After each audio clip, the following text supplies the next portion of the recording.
سلام، سوال کرده بودید چطور میشه سوالات 4 گزینه‌ای رو به صورت افقی طراحی کرد. بازم میگم مثل آب خوردن. بیایید تا یادتون بدم. اول از همه از سربرگ اینسرت یک جدول با 4 ستون ایجاد میکنم.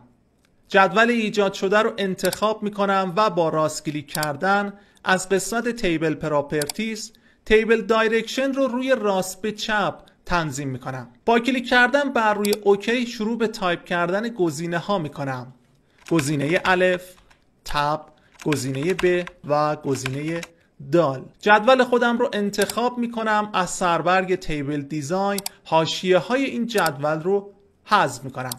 با زدن کلید میانبر آلت FT از قسمت تنظیمات بخش پروفینگ بر روی اتوکاره کلیک میکنم و جدول انتخاب شده رو با یک نام ذخیره میکنم. به عنوان مثال جدول 1. بر روی اد کلیک میکنم و بر روی اوکی کلیک میکنم. در ادامه تنها کافیه برای فراخوانی گزینه هام از عبارت جدول 1 استفاده کنم. کار تمومه. به همین راحتی. این آموزش ارزش هزاران لایک رو داره. موفق باشید.